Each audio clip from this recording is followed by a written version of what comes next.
Hello guys, how's it going? Today we're going to be doing an overview of the games that I've released this year, at least of the date of this video is uploaded, which is round about halfway through the year. Well, not really, but we're kind of going through a bit of a game drought right now, so thought now might be the time to make a video like this. So it's been a pretty interesting year so far. It's not been 2007 or 2011 good, but it's been pretty decent. Um, I haven't gamed as much as I have last year, which is quite weird because last year wasn't that great, but I've had a few IRL problems, let's say, and let's just leave it at that. So one thing I will say, I did get a new graphics card. I had an old AMD, well, it was rubbish, and I recently picked up a GTX 960, which is so much better. I can actually play all the modern games now, thank God, because my AMD card was going obsolete, but the 960 is brilliant. Okay, so keep in mind that these are my opinions, and honestly, you shouldn't take them too seriously. You'll see why once we get into the video, but please do not take my opinions too seriously, because I am actually a moron, and some of these games I kind of just don't like because of personal reasons. It's just because, well, I'm stupid. So please don't take that too seriously. This is purely for fun. I'm not going to be monetizing this video or anything. I'm making this purely just for fun, just because I want to. And also, footage for the gameplay, it might not always be mine, but if I do use another video, I will link it in the description. I'll try to keep it IG, and I'll try not to use some randomers footage, but I will try to capture it if I can. But again, modern games are getting a little tough to capture, and I haven't quite set up NVIDIA Shadow Play yet. I don't really get how that works. But again, I'm a moron. So, let's begin with, and my mic is acting up, hold on a moment. Okay, let's begin. Okay, let's begin. That was more like 1 second for you, if that, but that's the power of editing. Okay, so, first game, Dying Light. PC port wasn't that great. It didn't run well on my old AMD card, well, at all. Low 720p, not a chance. But it didn't run well on my 960 either. I was getting 30, but I was getting constant frame rate hitching, and I just like, okay, that's enough. It looked nice, but I just didn't find it interesting. I'm not sure whether it was just because being the PC port, because the PC port wasn't that great. I just couldn't get into it. But I'm not a fan of first-person parkour games. I didn't like Mirror's Edge, and I didn't like it in this one. And I don't think I'm the only one who thinks that. People say it gets better a few hours in, but I rely on first impressions. I am a guy who likes his first impressions to be good, and I often use them to know if I like a game or not. If a game's good 5 hours in, that's fine, but the first 4 hours is boring. I'm not going to want to play anymore. And also, no one talks about Dying Light anymore. Who talks about Dying Light? No one. Right. Resident Evil HD Remastered. This is just as good as the remake from Resident Evil 4 last year. In fact, I would say it's even better because this one runs perfectly. Resident Evil 4 had a few issues where if the frame rate dropped, then the game would slow down if you were playing at 60, which is a bit weird. This one, I'm not sure whether it's the same, but it didn't seem to drop because this game just isn't as intensive. I do need to play this one a bit more, honestly. I mean, I've heard it's pretty scary and it's hard as hell. I mean, I'm sort of okay with it so far. I mean, yeah, I'm sort of coping so far, but then again, I've only been playing for a couple hours, so something could change. I mean, the thing with me is that if a game has too much horror in it, it's a bit like spicy food with me. If it's okay in small doses, but too much of it just freaks me out. Sort of like what spice is like to some people. Um, so games like Outlast, I just haven't been able to play. I played Outlast for like an hour, and then I often just like, nope, screw this, Alt Tab. Yeah, I didn't like Outlast. I'm not saying that's a bad game though. I appreciate Outlast for what it is, but it's not for me. But yeah, I'm not sure whether this game is gonna freak me out yet. It's been okay so far, so I probably will try it again and see how well I do. But again, we'll have to see. I mean, hard games isn't really a problem. It's more if a game gets a bit too stressful and too freaky when I start to not be able to cope. Saints Row: Get Out of Hell. I actually really like the Saints Row games. Not the ones that you think though. I actually really like 3 and 4, and I didn't like 1 and 2. I don't know why, I just did. Well, didn't. 2 just felt a bit too slow for me, whereas 3 and 4 were more my pace. I mean, 3, yeah, did have some dodgy moments in it, but I just liked the action in it. That's gonna make me sound like someone who just likes his military shooters, but honestly, I don't. I don't know why. Just Saints Row 3 just clicked with me, and I don't know why. But 2 didn't for some reason. I don't know why, but it just did. But yeah, anyway, Gat Out of Hell. It's an expansion on 4, and it's pretty good. Honestly, I mean, I like the setting. There's not really a lot of content in it, and there's no real like interesting missions, but the actual game itself is quite good. It's fun. It will keep you busy for a weekend or so. Um, it's again, it's a bit shallow, but it is almost, if not just as enjoyable as Saints Row 4 was, and that's a good thing because Saints Row 4 was great. A lot of critics didn't seem to like this one for some reason. I don't know why. I really enjoyed it, but guess some people still like the second one more. The Escapists. Okay, right. I've got to take a deep breath now because I've got a lot to read now. I wrote loads for this one. I bought this game when it was on early access last year. I think I got it on New Year's Eve actually. And I never really sat down to play it properly because it had a bit of a steep learning curve and I wasn't really too sure how it worked. But when it properly released, I decided to sit down and play it. And you know what? Once I got over the learning curve, game turned out to be really, really good. In fact, it's the best game that's released this year so far, hands down, definitely. I've thought that since like March, since I've been playing it. I've been playing it for months now. I'm still not bored of it. The game is just so well made. It's clever, it's addicting, it's immersive, and it's fun enough that you could want to play it all day. And also, I'm gonna say this. I have, like I said earlier, I have been having some problems in real life. This game distracted me from those problems, so that's a good thing because once I was playing this game, my mind from reality just, yeah, that's good. I wish more games did that, but it's rare for me to find a game that is that immersive. But yeah, this game is amazing. In fact, this is almost dethroned Dark Souls with how many hours I've played it on Steam. I've played this for about 140 and Dark Souls about 155, I think. Yeah, I think so.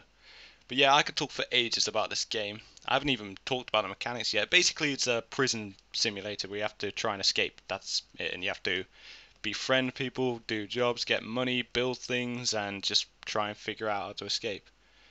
It's incredible. It's once you get over the learning curve, it's brilliant. I actually went through a phase where I was streaming it on Twitch, and I really enjoyed doing that because I seemed to get quite a good audience for that. You know, there was one time where I had about 10 people watching, which doesn't sound that much, but for a small channel like mine, I think that's good. This game is just incredible. It's worth the money full price. There's a lot of levels, and when you're done, you can replay them because the levels all have multiple methods to complete them. You can set yourself challenges. You've got loads of achievements. There's also a level editor, so you can make your own levels, and workshop support, meaning that you can download levels that people have built. So replayability is endless. If you never get bored of this game, which you might not, you could play this forever. Yeah, I think I don't need to say this again, but just get this game. You will not be disappointed. It's so good. The learning curve is a little scary at first, but it's easy. You, it's something you don't forget once you've learned it. Unlike Total War, where if you don't play it for a few months, you'll forget everything. This game you will keep.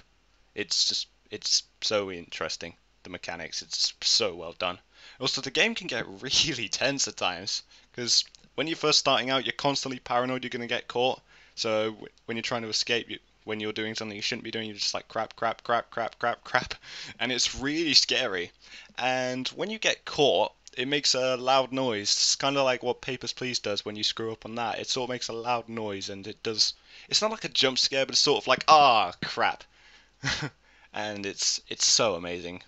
Yeah, this is hands down the game of the year so far. But yeah, I think you've heard enough of me talking about The Escapist. Let's move on to the next game. Total War Attila. I've put about 8 hours into this game, and honestly, it's good, but it hasn't clicked with me. At least not fully. Total War is a series which I just can't seem to get over the learning curve, or I don't know why, I just can't. I've tried it multiple times on multiple games. I think, except from the first two, the classic ones, I've played. In fact, I own all of them, and it hasn't clicked.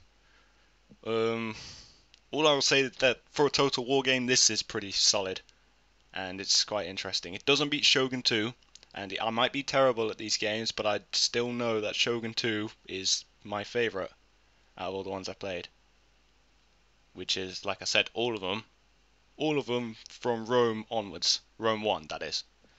So yeah, that's Total War Attila. If you like Total War, then obviously this is good. This is not another Rome 2. They nailed it, but you probably already own the game if you like Total War.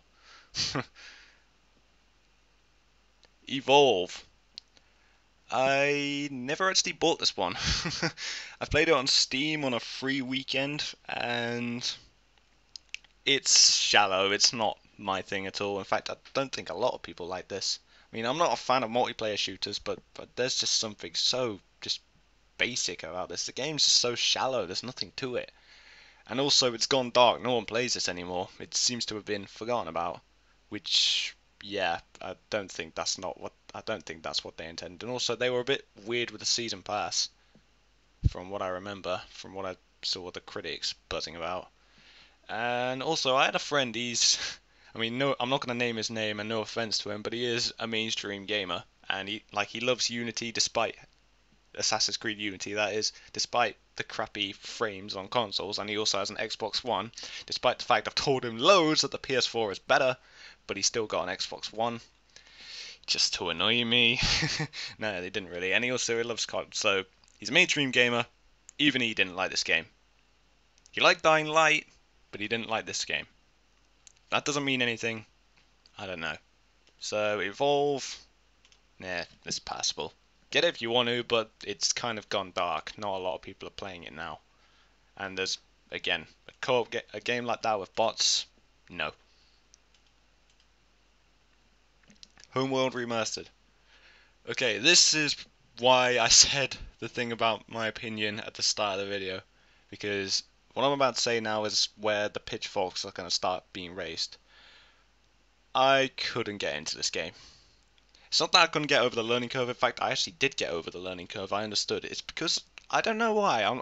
I might be doing something wrong, but the game just feels far too slow for me. There's no way to speed it up. I mean, don't get me wrong. It's a cool concept, and I like the idea of it. It's like where you can control your ships, but I just found the game to be so slow. Like, I played a mission. It took me like half an hour.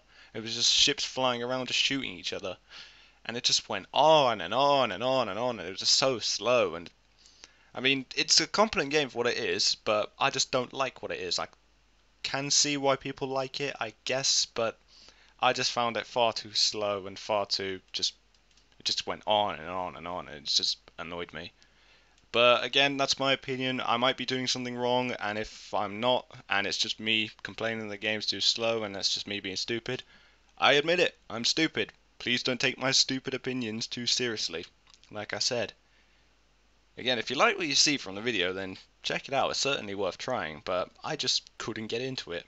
And I'm sorry, but I couldn't.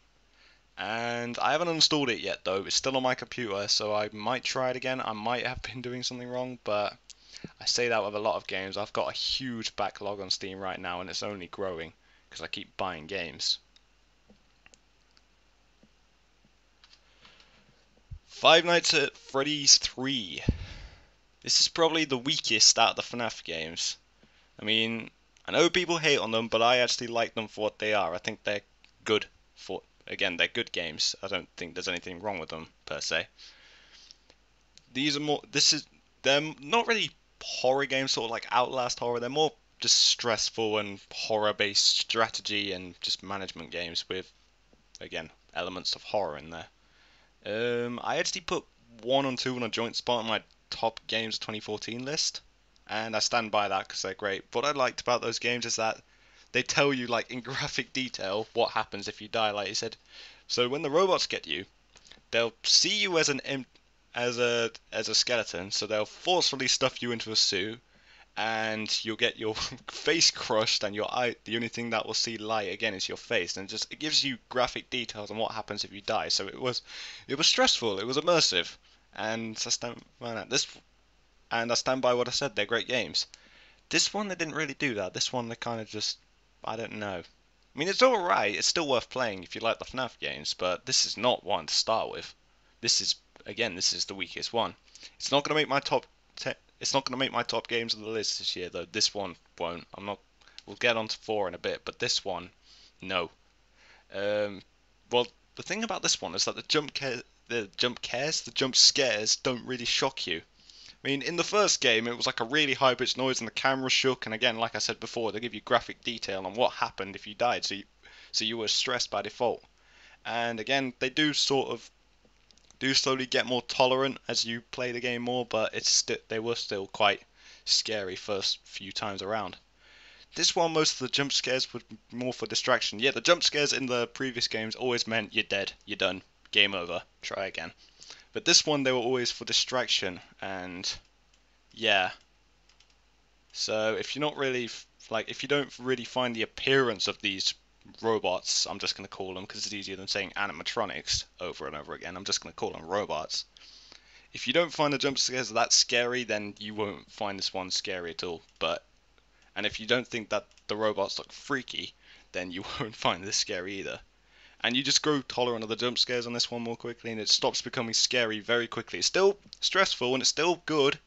It's easier than the other ones, mainly because it's, well, less stressful and less scary, and it's not bad by any means. It's just the weakest in the series. But again, still good, still worth buying. Check it out.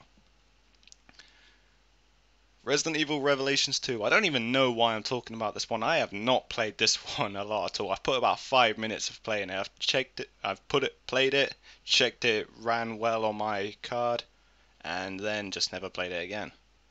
All I know is that it doesn't dethrone Resident Evil 4. I don't think anyone expected it to, but Resident Evil 4 still has the throne for the best Resident Evil game. In fact, one of the best games ever made. Resident Evil 4 was amazing. However, I had a friend who hasn't played Resident Evil 4 who played this on PS3, and they said they enjoyed it. And also, it didn't seem to get any bad reviews, not as far as I know. Had a few people saying it's okay, it's worth playing, but you'll forget about it, but I don't know, I haven't got anyone saying it's terrible, don't buy it, and it seems to be alright. I'm just not excited to play it personally, because I played through 4. In fact, I played it through last week actually, from the time of recording, and I don't think Revelations is going to dethrone it. I'm just not hyped or feel the desperate urge to play it, because again, I've got my Resident Evil fix from 4, and that's one of the best games ever made. But like I said, it's got good reviews, and I have a friend who liked it who normally isn't. I mean, they're not a mainstream gamer, they like The Witcher, and it's someone you can trust, let's just say that. And I had a friend, they said they liked it, so that's all I can really say about this one. Hotline Miami 2. First game was great. It was tough, and it made me want to bash my head against the wall. Quite a lot, actually, but it was really fun. This game takes the first game and improves on it in every way. This is how sequels should be done. In fact, this is the second best game that came out this year. I really enjoyed this. Again, I beat it within a week and it came out, and I just loved every minute of it. They did everything right. Better levels? Check. Good story? Check. Better graphics? Check. Runs on anything, including my netbook, which I use for my college work? Check. Tighter mechanics? Check. More gore? Check. An amazing soundtrack? Check. And longer and more fun to replay? Check. Right, the soundtrack was so good I actually downloaded it on my phone and sometimes listen to it on long car journeys because it's that good. And also,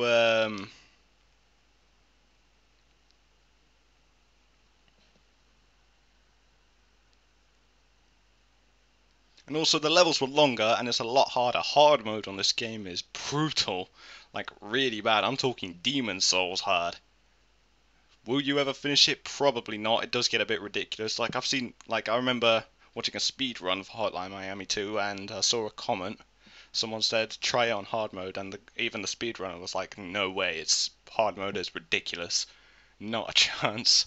So yeah, hard mode is a bit mental. But yeah, the soundtrack's amazing and it fits the game extremely well, and I really enjoy listening to it. The only problem I have is that the mouse controls are a little dodgy. It seems to be something to do if you have a gamepad plugged in, like it doesn't feel as responsive. Like it just feels that there seems to be a bit of a delay. It's sort of like what you get with VSync on, even if V6 off. And it has been a little weird. And also another thing, the time of recording, level editor is not out. Oh, for God's sake. They've been promising that for ages, and it didn't come out on launch. Like they sort of cut it out at the last minute. Like they had it on the press version, but they cut it out on launch, and the level editor's still not out yet. I mean, I'm all for waiting for games until they're finished, but I don't know. It's been a while now, and everyone's gonna forget about the game soon. But this is a damn good game. You should definitely check this out. The only people I don't think would like this game are people that think the game's a bit too brutal, which I actually can understand for this one. This is definitely on the brink of messed up, if not it already is messed up, but that is kind of the point of this game. And if you don't like hard games, then you should give it a try. If you find the game too frustrating, which I didn't find this one as frustrating as the first one, even though it was harder, probably because of the soundtrack. I mean, the first game had some levels where the soundtrack was awesome, so you weren't getting frustrated as much because you could just listen to the music. This one, a lot of the levels had good music, and that's kind of why I found it less frustrating. But yeah, if you don't like brutal games, stay away from this one because this is probably one of the goriest games made. Cities Skylines. This is what SimCity 2013 should have been. This is brilliant. No, really, this is fantastic. They really did this well. This is another contender for top games of the year. It's really in depth, it's easy to learn, there's a lot of detail to it. It's about as easy or as hard as you want it to be, and you can customize it before you start the game. It's really addicting and customizable, which I love. And also, one of the cool things is you can use the roads, you can build them any way you want, so you can make them into rude images. That's all I'm saying. If you really want to, if that's your thing. But you can do that if you want to. Anyway, the only thing this game doesn't have, which SimCity has, which is the only problem I have with this game, like I said, is that there's no disasters. However, the mod support for this game is very strong. So who knows, someone might make a mod for it. There might even be one now already, but I can't be bothered to check. It's brilliant. And also, I have to say, this is how you prevent piracy. Instead of implementing some stupid DRM, you make it so you have to own a Steam version in order to get access to all those lovely mods that people have made. That's how you prevent piracy, because people go, oh, you don't have most of the game, you can't mod this. Well, you probably could, because you could pirate the mods, but you can't get all the mods the minute they come out, and I just find that a lot better. So yeah, City Skylines is definitely worth checking out.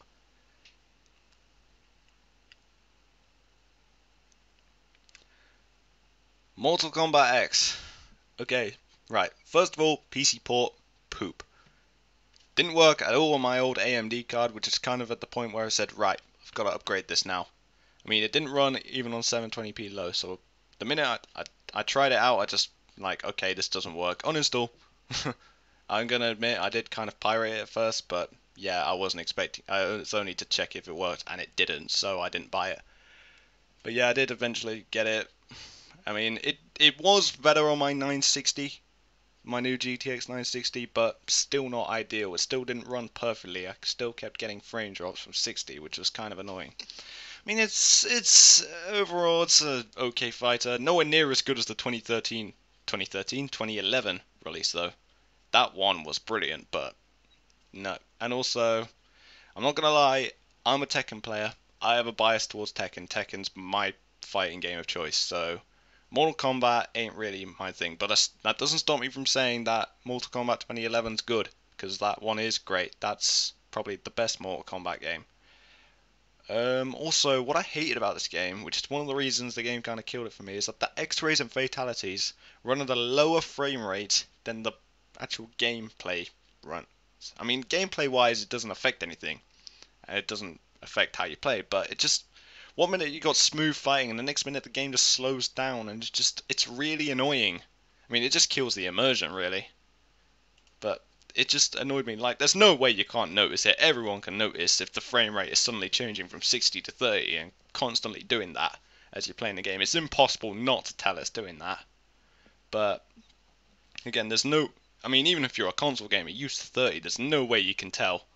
You can't tell whether the game is changing frame rate. And it's really weird, and I just didn't like it at all. I mean, there's no need for it on PC. I mean, I'm sure my 960 is not the greatest card in the world, but it should be able to handle these fatalities in 60. I mean, it's not a weak card, and it's not out of date. I mean, it only released like January, so it's like 6 months old, and I got it. I've had it for 2 months now. But yeah, this, even if that doesn't bother you, Mortal Kombat 9 is still better in every way. So, I mean, they took out too many characters and just seemed to favour graphics over gameplay, so I don't like this one much. Dark Souls 2, Score of the First Sin. Yes, I am going to say I am talking about reboots this year, because there have been, well, not reboots, like remakes and remasters and everything, because there have been a lot of them, and that seems to be a bit of a phase. And what's my opinion of remakes? On the consoles, if they're 1080p 60 and they do improve the graphics quite a lot, I'd say by all means go for it. Like, if, for example, Last of Us Remastered, 720p 30 on PS3, 1080p 60 on PS4. Games like that, yes, go ahead, that's worth doing. But, and again, but Dark Souls 2, Scar of the First Sin, this one kind of is the point. I'm for HD remakes, especially if they'll do what they did with a few of the Capcom franchises like Devil May Cry and Silent Hill, where they package multiple of them, which is kind of why I'm looking at the Uncharted collection when that comes out on PS4. But anyway, I'm digressing it. Let's talk about Scar of the First Sin, well, Dark Souls. This game has unfortunately died for me. Dark Souls 1 is my favourite game of all time, and this one just doesn't cut it. I mean, the more I play it, the less I enjoy it, really. When I first played this, I actually hated it. I mean, I was just like, this is rubbish. The first one is so much better in every single way. There's nothing that this game, actually no, online on this one's better, but that's about it. But the thing is with online, is it makes it too easy to summon people for help. Unlike the first one where online didn't work, so you were kind of forced to do everything solo, which, again, but yeah. So online's better, that's the only thing that's better about this one. If I played this before I played the first game, so I didn't have the Dark Souls bias, I wouldn't like the Souls games at all. I wouldn't have said nope, 2 was rubbish, I don't like the series. But luckily I played the first Dark Souls first, and so I've now got a permanent soft spot for the Souls games. Even Demon Souls, as hard as that game is, I still like it because it's a Souls. Yeah, Dark Souls 2, this one is cheap, no atmosphere at all. Doesn't even look that great. Even 1080p 60 on my PC doesn't even look that great. But it's still Dark Souls. It's still a good game. It's just bad for a Dark Souls game. It's bad for a Souls game. It's definitely the weakest in the series, but because the combat is still there, it's still good. So if this wasn't a Souls game, this would be brilliant, pretty much. But because this is basically the Devil May Cry 2 in the Dark Souls. I still bought the original. It doesn't stop me from saying I bought the original game as well as the season pass, and I bought the Scholar of the First Sin upgrade full price as well, even though I had already owned everything. I mean, they do change quite a lot in this. Like, they moved some of the items and the characters around, and yeah, repackaged the DLC, so it is kind of worth doing. And also, the graphics have been slightly upgraded, slightly. There's differences in lighting, and that's about it. I mean, if you played it on PS3, then yeah, it is worth getting. One thing I will say about this though, DLC annoyed me. I mean, this isn't really talking about Scroll of the First Sin, but I kind of want to bring this up now. The DLC in the game, I made the mistake of playing through on New Game Plus. It did not end well, as you could probably imagine. I mean, it took me. I mean, the second DLC, for those who've played it, the Fume Knight he's called. He took me 8 hours to kill. And there was another boss which took about 3 hours, which was slightly easier, and that's why it took 3 hours. So this one took 8 hours of constant grinding, and my god, was it frustrating. But I didn't give up, I kept going, and eventually I summoned someone who knew what he was doing and obviously was there just to help out people like me who couldn't do it. And I got it. I even added him on Steam just to send him a message saying, "Thank you so much, you've saved my life." Because I was just it was frustrating as all hell. That was DLC 2. DLC 3 tried to do that thing again. I was just like, nope. So many times I can put my hand on a hot plate before I know it's a bad idea. So that just killed it for me. I'm just like, nope, turning it off. That's enough. I haven't reached the DLC on Scholar the First Sin yet, but it could. I mean, I still need to play it. I haven't even played the third DLC because, well, the bosses scare me. I don't want to go through another grind fest. It was horrible. It was torture. But yeah, I still need to beat this one, yeah, and I probably will at some point because it's Dark Souls, and I need to prepare for Dark Souls 3, which, by the way, looks amazing. It looks like it will be on par with the original game, if not better. Let's hope it is, because if it is, then my favourite game of all time will be dethroned, but we'll have to see. Also, I have yet to play Bloodborne. I aim to get it on PS4 by the end of the year, because it's sort of my birthday around that time, so hopefully I'll be able to get one. So it could still make my game of the year list. I mean, I'm not going to be talking about this video because I haven't played it, but I know Bloodborne might dethrone the Escapists, but we will see. But anyway, bring on Dark Souls 3. I am really looking forward to that game. Please don't suck. I doubt it will because it's got the guy who was in the original development of Dark Souls 1 who wasn't in 2. So it shouldn't suck, but there's a chance. Kerbal Space Program. I don't have the imagination to play this game. I get more enjoyment from watching NerdCube play this game and do some silly challenges than I actually do trying to play this damn game. I mean, you need a really broad and creative imagination. You need to think outside the box to play a game like this, which simply put, I cannot do. I'm stupid, like I've said a few times now. So I didn't get into this one. However, I can completely see why people enjoy it and I could still recommend it. I just couldn't get into it. Grand Theft Auto 5. It finally released on PC, and besides the problems with stuttering at the start, and despite the fact it was a bit irritating to try and find the optimal settings, I'm still trying to find the best settings to play it on because I can't. My GTX 960, it's a good card, but I can't play it on higher settings, everything up, because it's only got 2 gig of video RAM. So that kind of sucks. I mean, it is a bit annoying to try and find the optimal settings, but it's still a great game. In fact, it's quite well optimized actually. It ran well on my old AMD card as well, and I didn't have to play it on the lowest of lowest settings. I mean, lowest it looks better than the 360 version, but still. I mean, you are kind of missing out playing on low settings, but if you can run it, brilliant. It doesn't take that much away from the game, but you are kind of missing out with the graphics because the game is so well detailed. So I'm just going to say this now, I have not been a fan of the GTA series. I didn't like San Andreas and I didn't like 4. I didn't like San Andreas, just want to make that clear. You can kill me all you want, I'm sorry, I did not like San Andreas. There, I've said it. However, still love this one.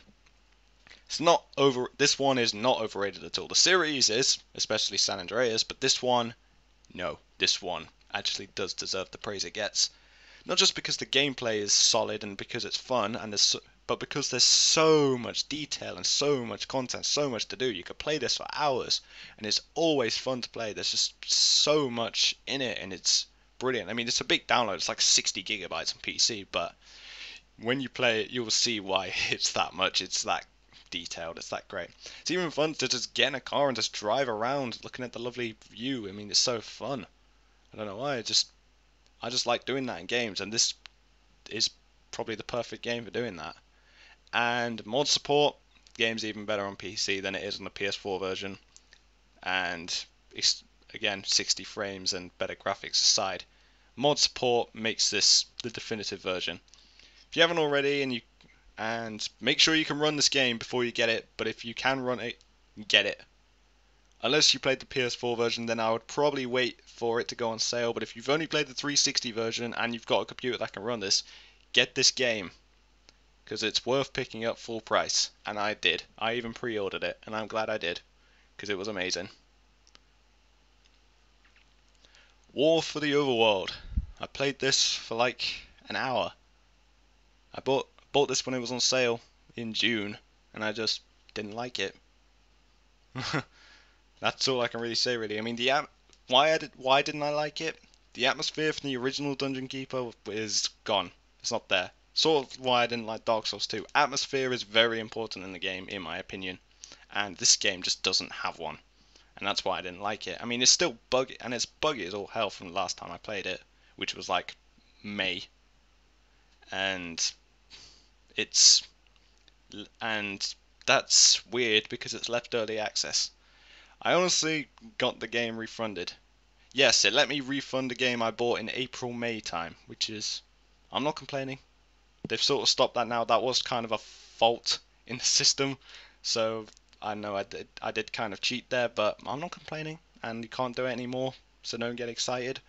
But yeah, and I don't regret refunding it. This just wasn't just wasn't the game I thought it would be. This is a disappointment. I mean, mechanically it's fine, but the atmosphere, it's gone. You're honestly better off just buying the original Dungeon Keeper from GOG, as it's fantastic.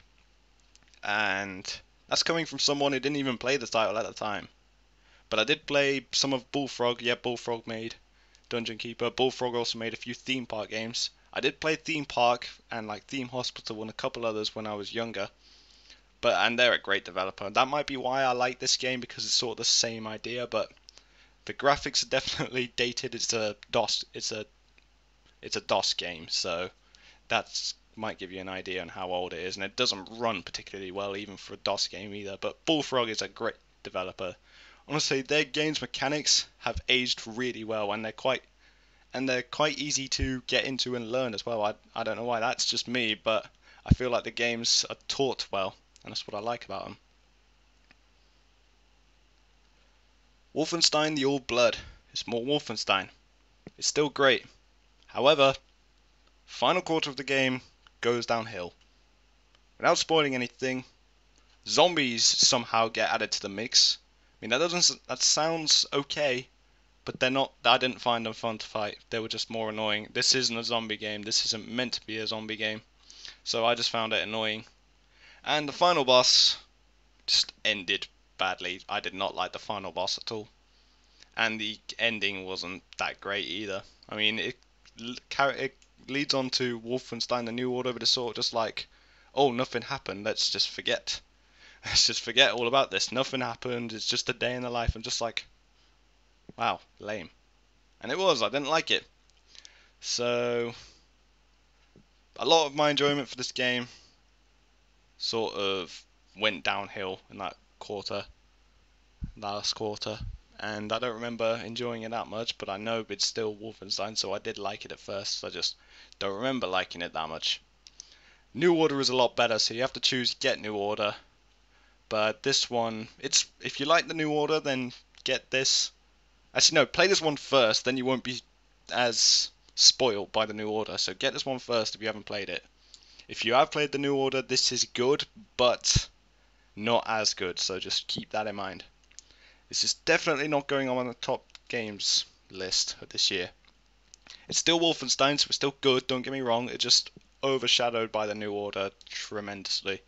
And again, the final quarter of the game almost killed it for me. Project Cars. Bought this on Steam during the sale, played it for about 10 minutes, and then I refunded it. I'm sorry, but this is not my type of game. I mean, I've played it enough to be able to tell you what it's like. It's a pretty hardcore racing game. If you like your cars, and you like your Formula 1, and you like your racing games and all of that, then this is amazing. I mean, I don't really like racing games. I prefer the Burnout franchise, more arcade racing games than Mario Kart if you're playing with other people. But yeah, I'm more of a Burnout player. That's more my kind of thing. But yeah, that's more my kind of thing. Burnout, like for example, Burnout 3. That's a game. That's a game I would play like for ages. That's my favorite racing game ever. Mechanically, it's aged quite well as well, which is quite cool. And also, you can get that on 360. Just saying.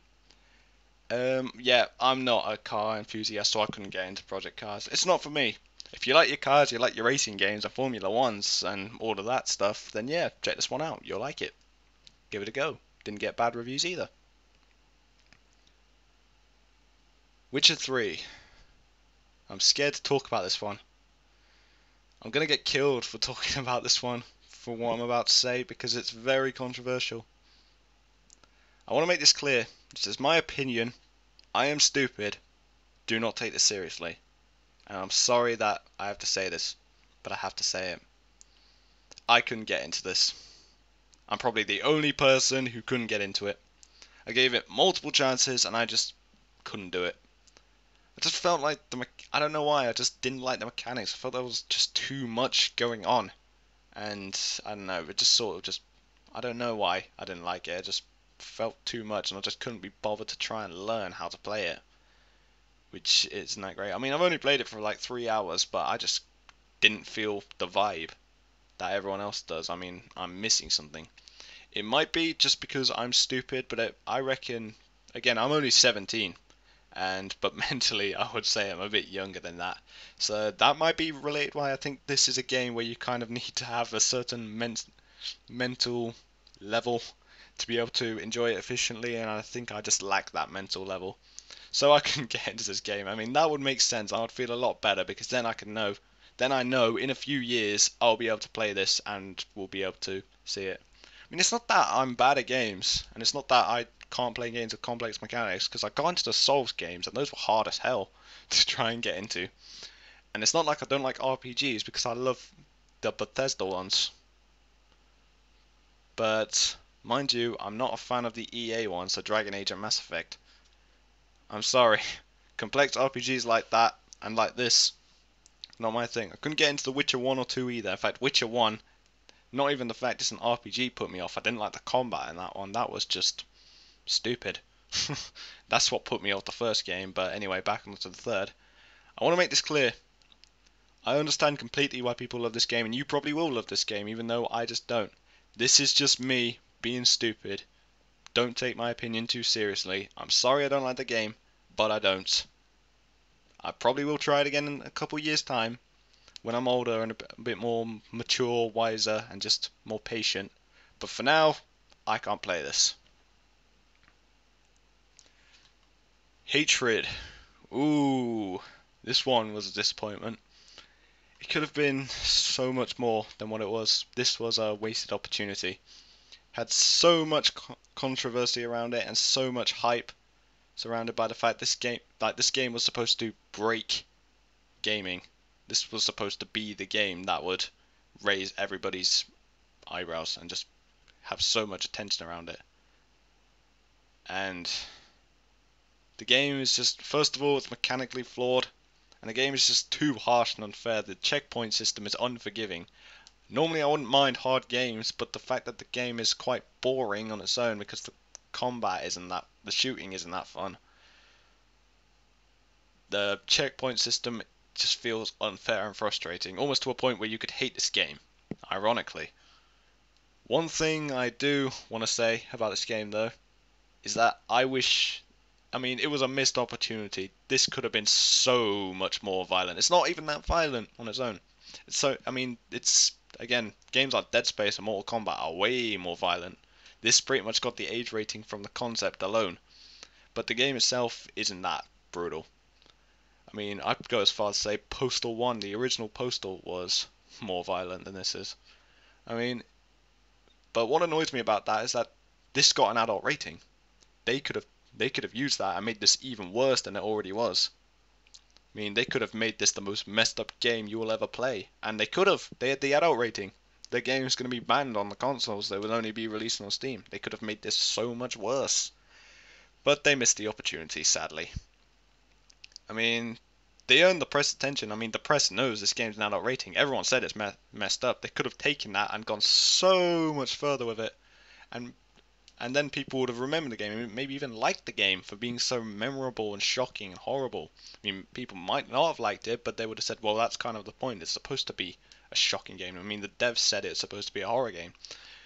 I mean, it would have been acclaimed like that. Like, games where the mechanics make you feel emotions are always really well done. Two examples, Spec Ops The Line, which makes you feel really guilty. I'm not going to spoil why, you kind of need to play that to really tell, but that has a point where you just feel disgusted with yourself.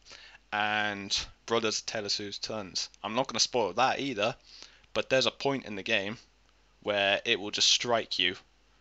It just stabs you in the back, that game.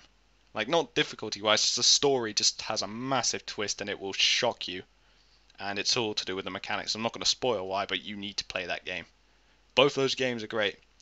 This could have been one of those, but it wasn't. I mean, games like that where they trigger emotional reactions, they are always, people always say that games like that become the best games they've ever played. Like Spec Ops The Line got a lot of people's Game of the Year lists, and Brothers Tale of Two Sons, people like Total Biscuit said that's the greatest game they've ever played. And I can see why he thinks that, to be fair, because, well, he's right on what he says in his video, so go check that video out. Again, Total Biscuit, love that guy. Anyway, back onto Hatred. Again, this is a missed opportunity. They could have taken this so much further, and it's a massive disappointment that they didn't. Devil May Cry 4 Special Edition.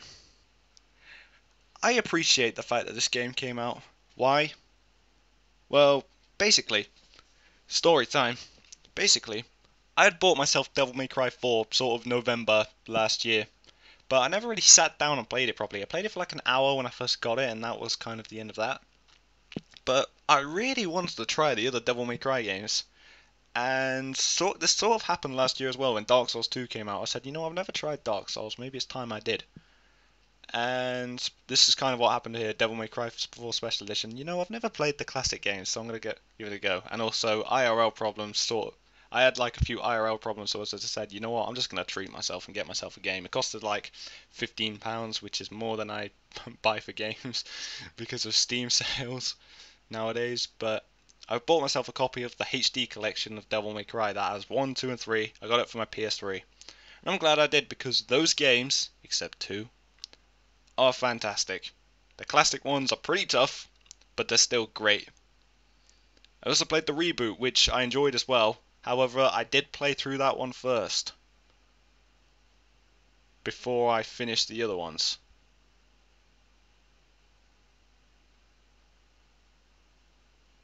So, I haven't got back to the reboot, because I've finished the other Devil May Cry games now. I'm scared to go back to the reboot and replay it for the extra modes, because I'm scared I will start to hate it, because everyone who's played through the Devil May Cry games and then played DMC, the reboot, said it was rubbish, and I enjoyed it, so I reckon if I go back to it I will agree with them, and I don't want to do that because I enjoyed my time with it. I even liked the story, which, that's a shame, but I've played through it now, so I can say I've played through it.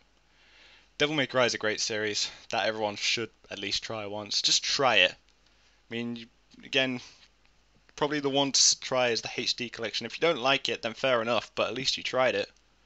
I mean, it's hard not to like these games. They're just so well made. They're hard, but they're so well made.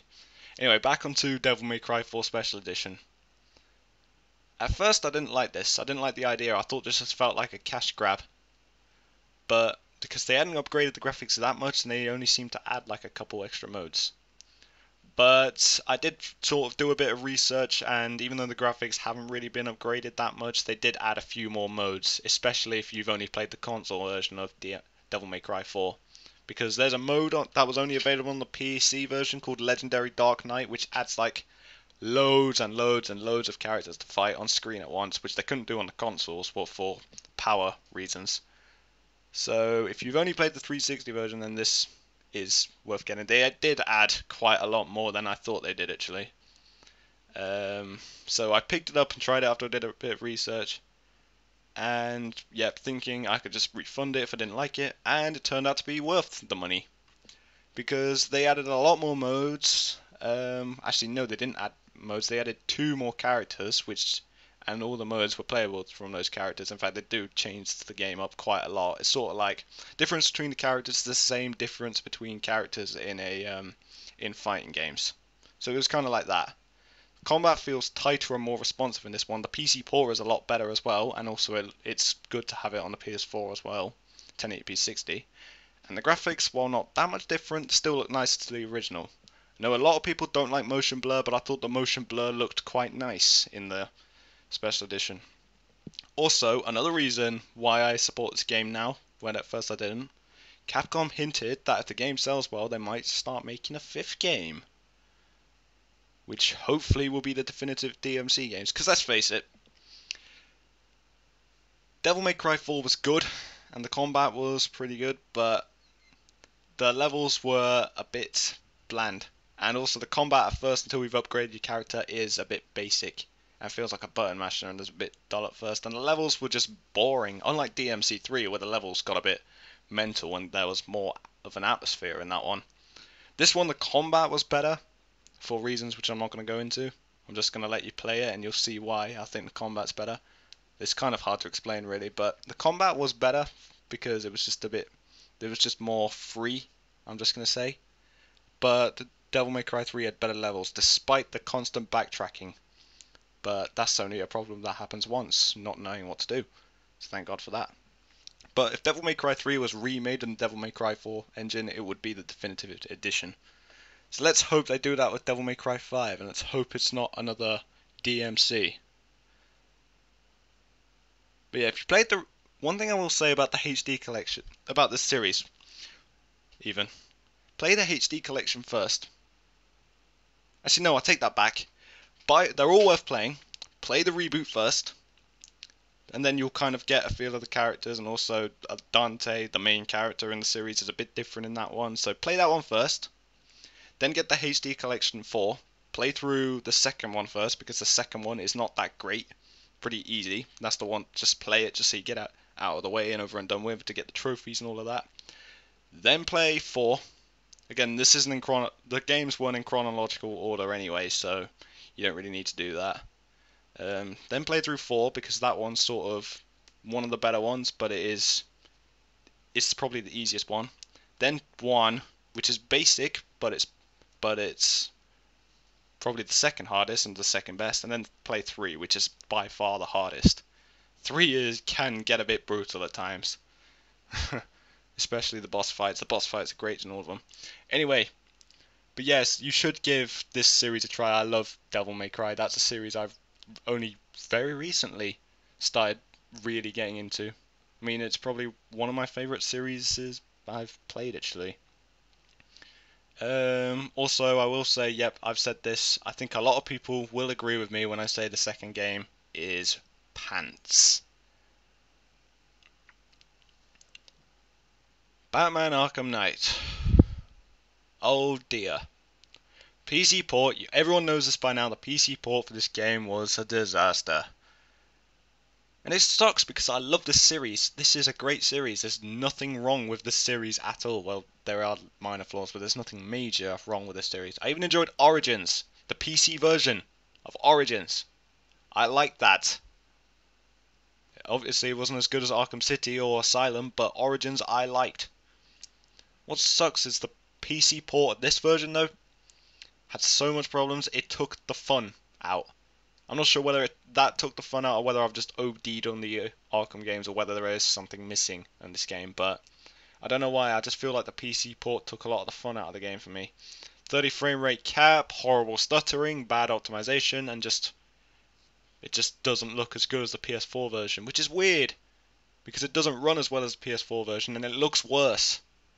I mean, you probably heard it got removed from Steam for being so bad, and playing it, yep, that did deserve to be removed, and mainly because Steam is now as a refund policy, so a lot of people are refunding it, so they said, okay, crap, better get rid of it. So yeah, good for Steam and good for WB for doing that. But yeah, I have it installed on my computer, I don't really have the enthusiasm to play it much more.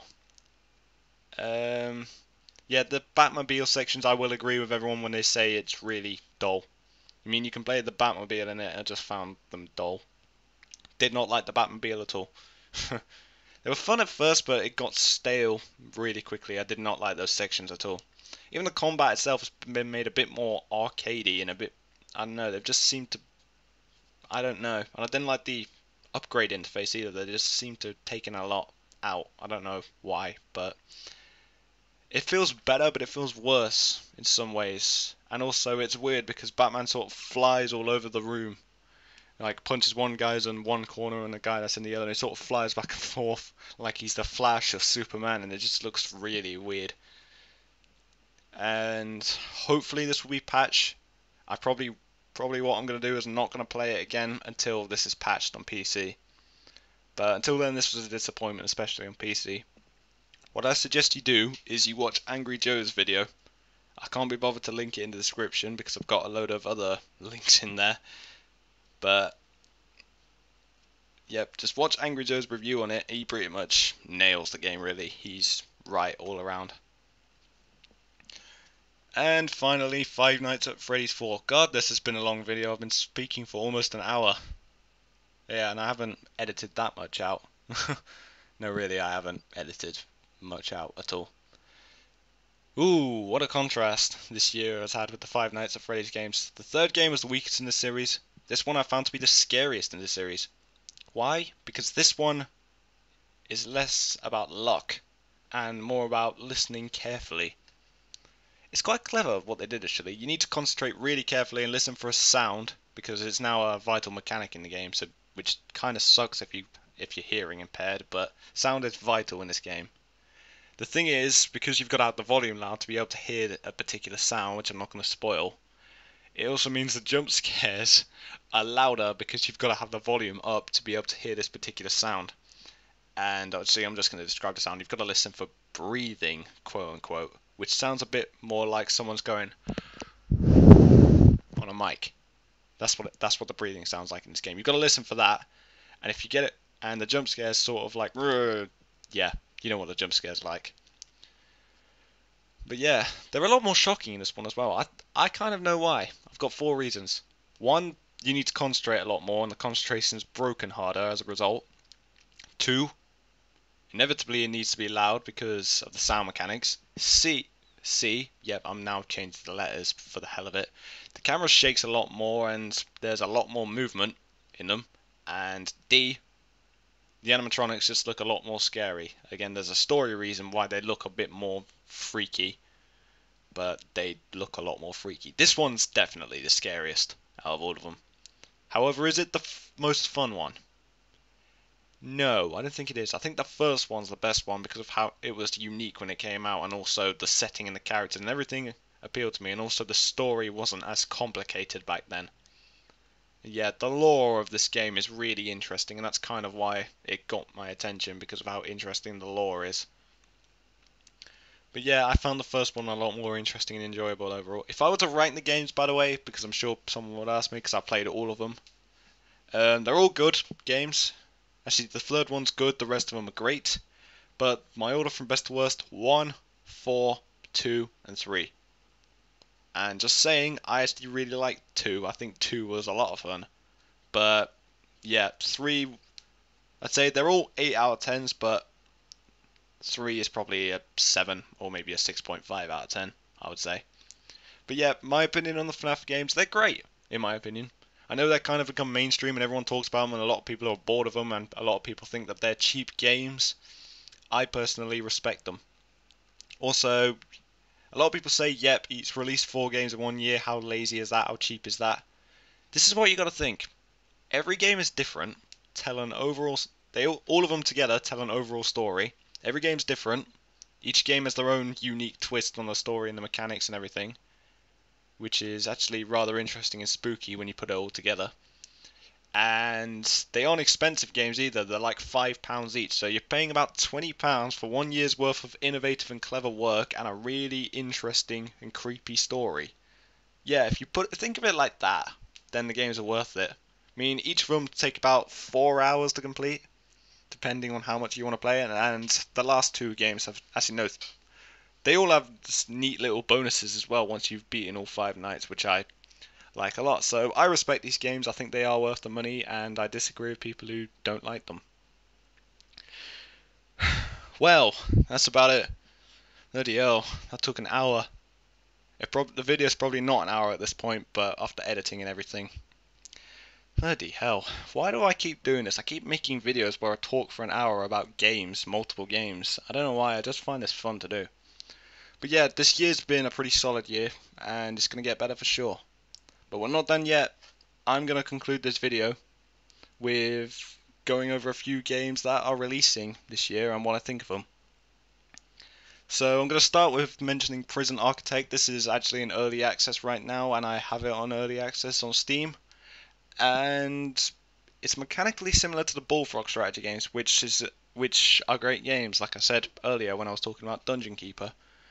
Yeah, those are great games and have aged well mechanically. Like I said, I'm looking forward to this when this releases. I'm not sure whether there'll be much difference between 1.0 and whatever we're on now, point 0 point something, I don't know.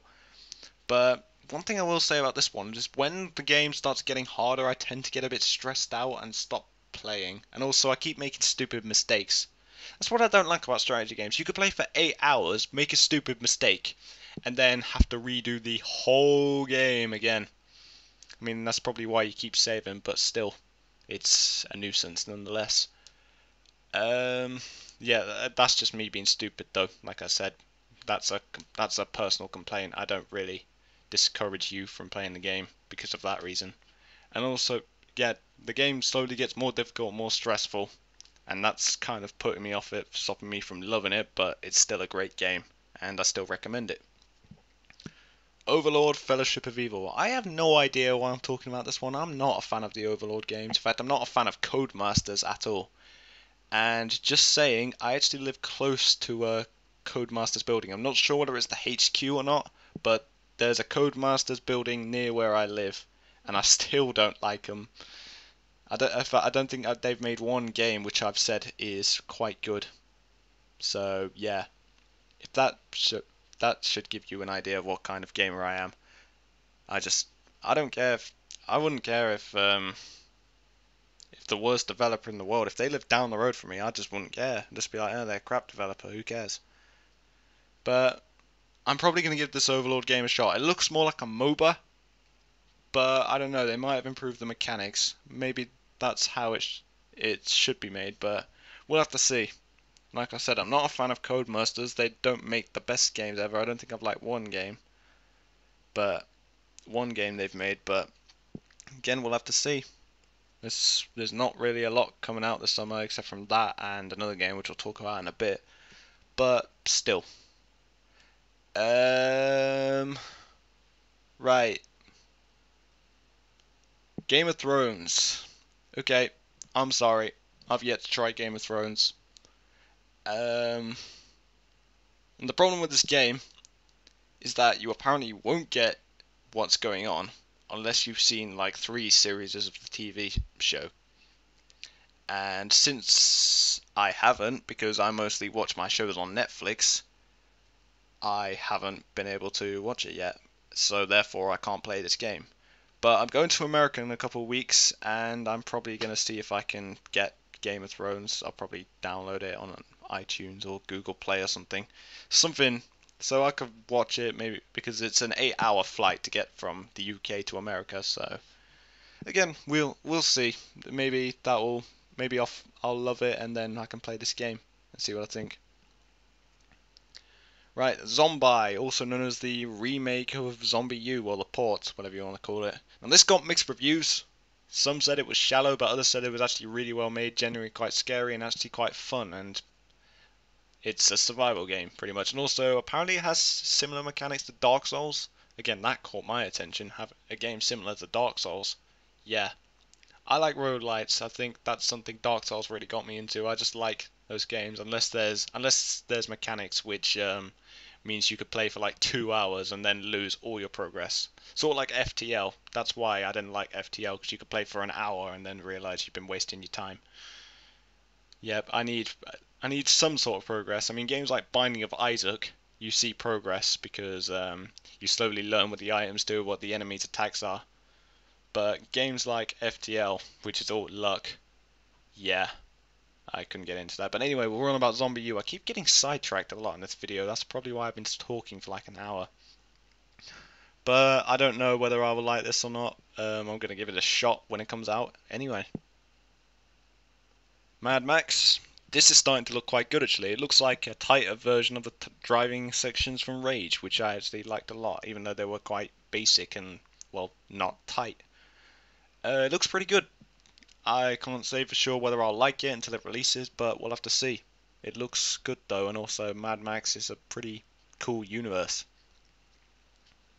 Metal Gear Solid 5. I played Ground Zeroes, and despite it being disgracefully short, so short I was actually able to refund it because I finished it and I just spat on my monitor and I can't see where it landed, for God's sake. Anyway, sorry about that. And yeah, I still really enjoyed Ground Zeroes even though it was disgracefully short. So short I got it refunded. So short I played it for less amount of time that I was able to get it refunded on Steam. But I played it and I really enjoyed it. And also, it's good that the PC port was pretty damn good.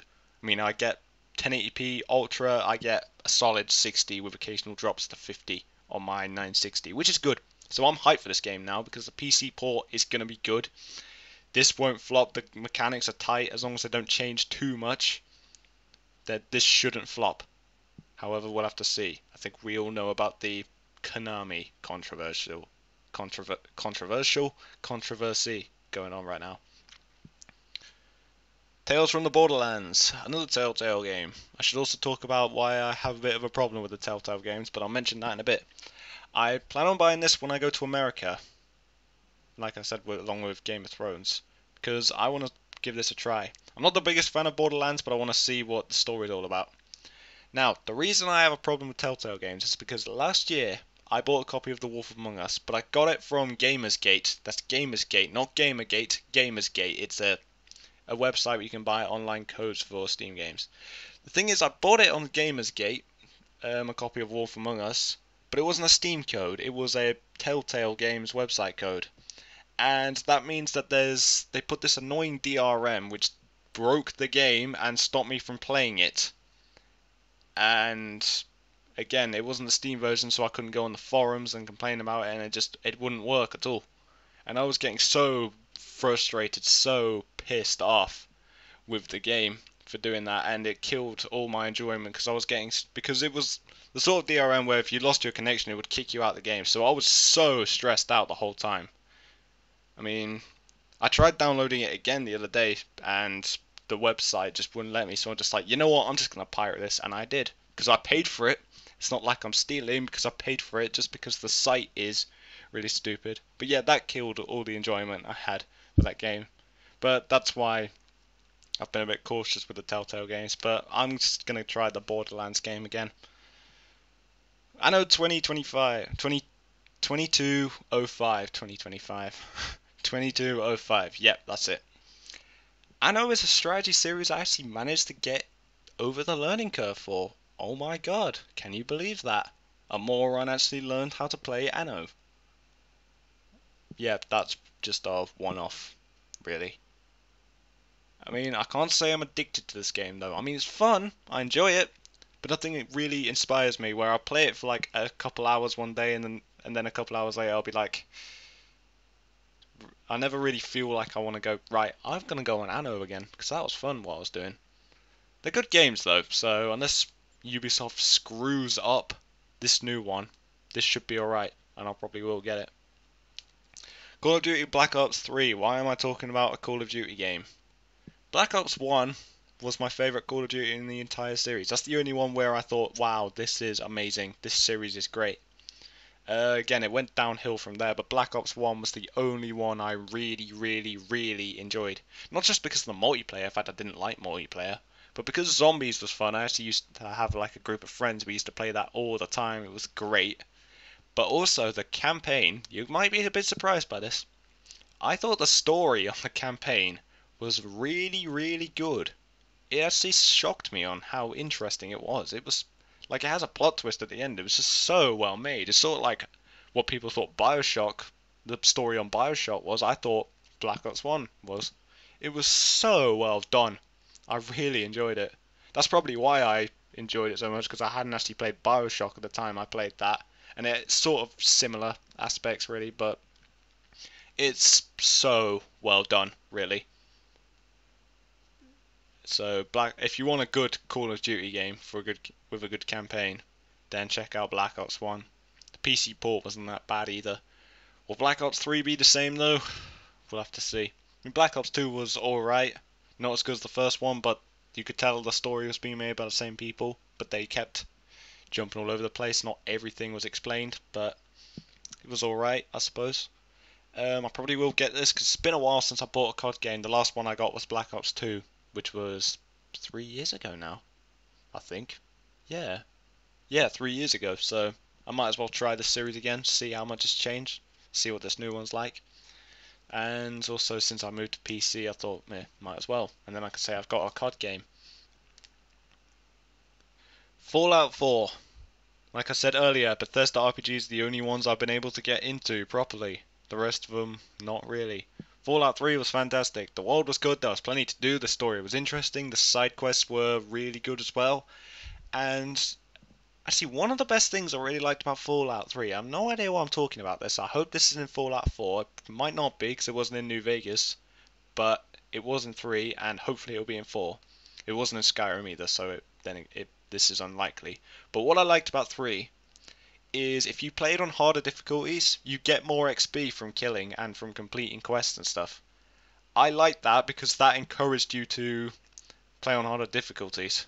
Because you could go, oh, because you get more rewards for playing on harder difficulties, and I really like that. I think that was genius. I think more games need to do that because that encourages you to play on hard difficulties. It encourages you to be challenged, and I loved it. Also, but again, it might not happen in Fallout 4. Again, I'd like to remind people that I'm not a person who's normally carried by hype trains. I know there's a lot of hype going around this game, but if no one was excited for it, I would still like it because I like Fallout.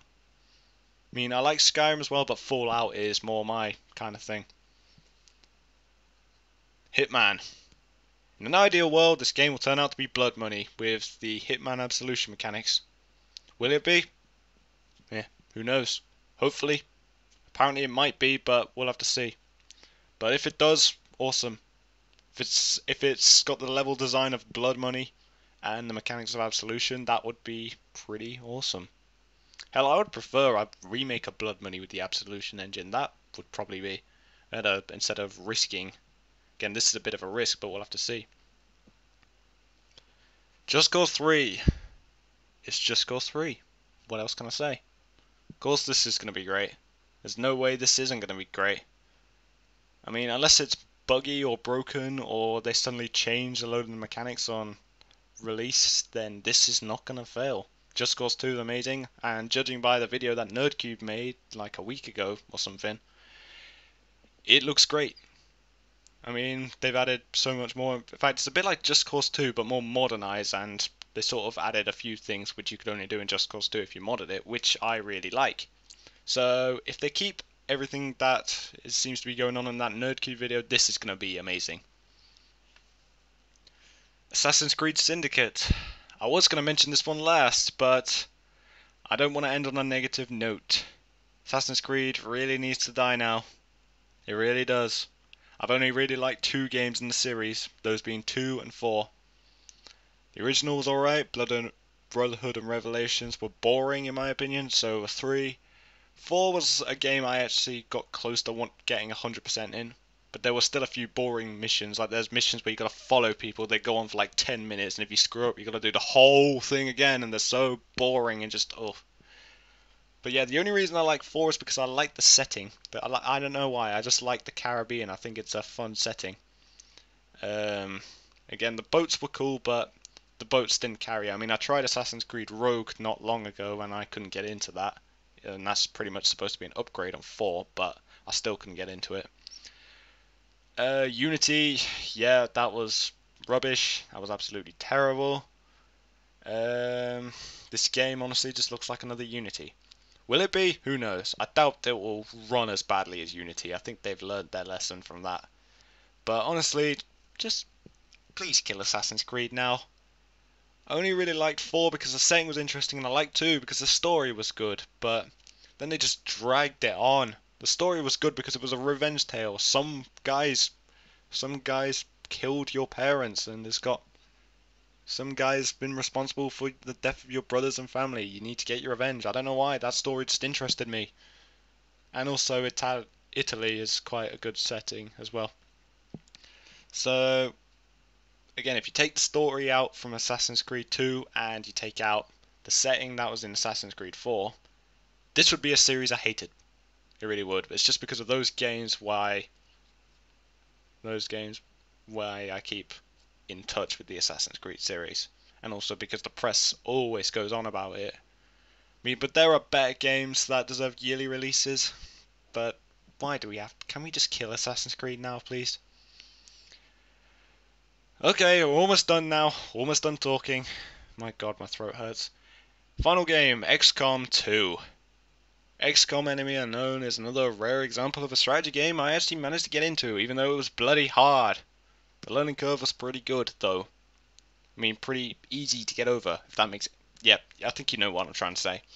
Yep, I'm hyped for this one. The XCOM reboot was great. I think the older games are a bit too mechanically old and complex and dated for me to get into them now, because I didn't play them at the time.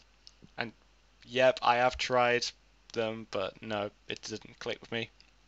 But yep, XCOM 2, if this is similar to the first one, which it looks like it is, mechanically that is, not actually like gameplay wise, like all the mechanics and the controls and everything, if that's all the same, brilliant.